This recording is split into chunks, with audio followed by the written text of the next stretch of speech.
Hi all, and today we're going to be looking at the Garmin Forerunner 25. It is available in a few different options. The watch has actually been around since 2015, but it's still available on the Garmin website and through other websites because it's a pretty decent entry watch. So if you are a new runner or you want to recommend a new runner, a decent watch, then this might be the one. In this video, we're going to look into some major details around how the watch works, what it looks like, and what it's like out on a run as well.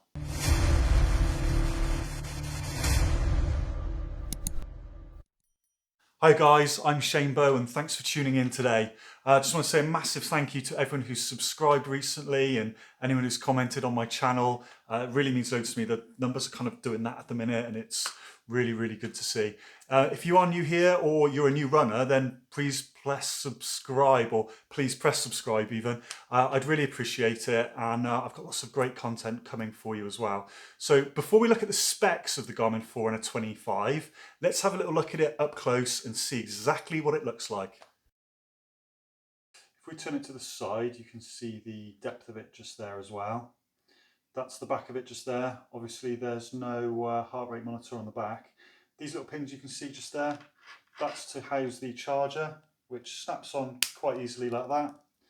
And then you can either plug it through a laptop, PC, or just a wall charger just there. So we'll put that to the side. The watch straps are silicone. They bend really well. They are really nice from that point of view just there. And then if we just put it next to a Forerunner 245, you can kind of see there the difference. And then that's the difference on the side. Just on the top just here, you've got a light just there if you wanted to have a little look at it in the dark. Just down here then you've got options, so you can get notifications coming through from your phone. That can be email, it can be WhatsApp as well, which is really good, as well as texts, and also if your phone is ringing as well.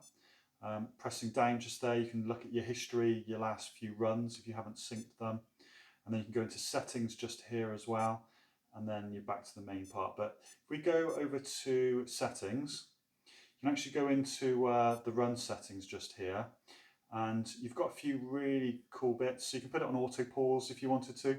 So say for instance you live in a really busy city and you're constantly having to stop at traffic lights, you can have it on auto pause. Some people think that's kind of cheating in a way because you're getting your breath back. I prefer to keep the auto pause off, but for some people they like it. Data fields is really good. So with this, what it means is you can set the watch up to give you the stats that you really want. So the top bit, you could maybe have calories burned, and the underneath bit, you could have your average pace. And you've got two sets of screens where you can actually change 4 bits of information. So you can choose your favorite 4. So if it was me, I'd probably have time, I'd probably have distance, then I'd have pace and average pace on there as well. So that's those just there. Sensors. Now, you don't obviously have the heart rate monitor, but you can connect it to an external heart rate monitor or a foot pod as well if you wanted to. So you've got an alarm on there as well. You've got activity tracking, so it'll tell you how many calories you've burned throughout the day, and it works as a step counter as well, just there as well. That's to connect it to your phone, that's your profile, and that's just some system information just there as well. So that's a little run through the menu for you. It does tell you as well, there is a move facility that you can set up in the settings. So if you've been sat around for too long, it'll actually buzz you and tell you that you need to get moving just there as well. So let's have a little look at it on my wrist. My wrist is 20 centimeters all the way around, and that is how much is left on mine. And this is Sophia, who's going to show us her wrist just here in a second. Sophia, you are definitely qualified to demonstrate this watch. Who did you meet this year? Susie Chan and Razza Lake. So Sophia met Susie Chan, who is an awesome ultramarathon runner. I will link her Instagram below. You met her. She was really chatty, wasn't she, Soph? And you also met Lazarus Lake, who was the man behind the Barkley marathons as well. And he picked you up, didn't he? Put you on his shoulders. Yes. He was really cool, wasn't he? So Sophia's wrist is 12 centimetres all the way round, and that's how it fits on a 12 centimetre one. Thank you, Soph. Welcome. So we're going to take it out for a run in just a bit, but let's talk about specs for a second. So you've got the version I've shown you, which is the smaller pink version, but there is a slightly bigger Forerunner 25, which is a black version. Now, with the one I showed you, you get 8 weeks worth of battery life if you were to turn the GPS and the Bluetooth off. The black version will give you 10 weeks worth. The version I've shown you will actually have 8 hours worth of GPS tracking, which is going to get most people through a marathon quite easily. The black version will actually give you 10 hours, so you're getting a little bit more on the battery just there as well. Both models have 128 by 128 pixels. They both have water resistance up to 50 meters, which is really, really good. So we're outside, we're going to go for our run in just a minute. It's pretty hot today in the UK. It's 24 degrees Celsius or 75 degrees Fahrenheit. So I'm looking forward to a nice warm run. I do like running in these temperatures and I'm not really that used to it either. So I just want to show you what buttons you press and what it looks like when you start the run before you go out for the run. So let's go on over to my watch over here. All you basically need to do is press the running person just there. And it says wait for GPS. You just got to wait for the GPS lock. And once you've got the GPS lock, you are good to press that button again just there.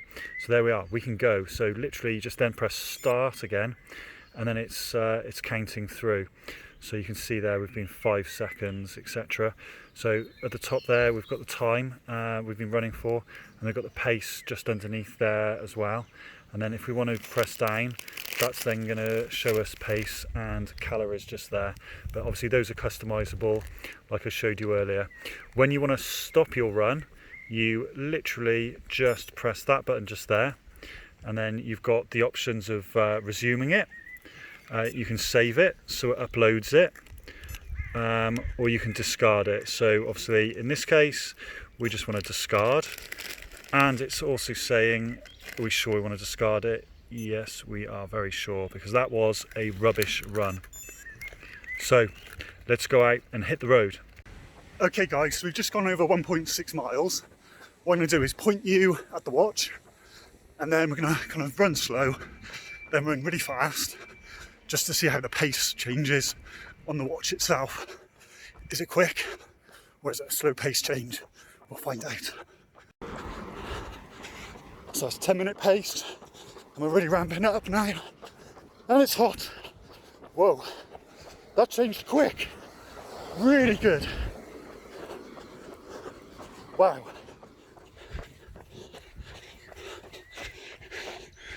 As you can just see, I've just done 3.1 miles, which is 5k. If I press down, you can see 453 calories so far. Okay, so coming up to 4 miles now. The watch feels really light, it's really nice. The reason I bought it was for another family member. I needed to do another review, and it was at a really good price. They needed a new watch. You get a new review, everyone's a winner. I guess what I can tell, because it's warm, is that the watch strap, although it's silicone, if it had slats in it, it would probably be a bit more breathable. So I can feel it's a little bit sweaty, just because of that. I actually came down this field about 2 weeks ago to do a running in lockdown video. I ended up not doing it because I just wasn't happy with the content, but it was so empty then. I'm running here through here today, and it's great to see people back out again. Anyway, I'm turning into a vlogger there. I am a reviewer and a how-to guy. So let's start wrapping this video up. So you can see that I've just finished the run now. I press stop, and before I save it, it cycles through with your run stats. So you can see at a glance how it goes. So if you are a new runner, it's amazing, by the way. Don't be put off by what you think other more professional or experienced runners are going to think of you, because I can tell you for one, they're going to really respect you just for the journey you're on, because everyone's been through that journey. I look at new runners, whether they're slow or a little bit out of breath, and I'm just like, I just want to go over to them and just say, just keep going, you're smashing it. So keep that going. There is a video I've got on here which is things that I wish I had known when I was a new runner, so I'm going to link that below as well, and send that video or share this video with someone else if you think it might help. So over to the conclusion. Garmin Forerunner 25, the verdict. If you're new to running and you want a decent brand like Garmin and you can get it at a good price like this just here, then I'd definitely go for it, as long as you don't really want that heart rate monitor, which isn't always important when you're starting out running anyway. You might be able to get it second hand off somewhere like eBay as well at a really good price.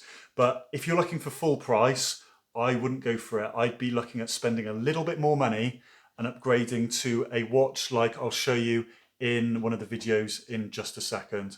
So I hope you've really enjoyed the video. If you have, then please press subscribe, because I've got loads more content coming out for you as well in the future. Like the video if you've enjoyed it. And if you want to leave Sophia any comments, or there's just any comments in general, chuck them below. I'll see you on my next video in just a second. Thanks, guys.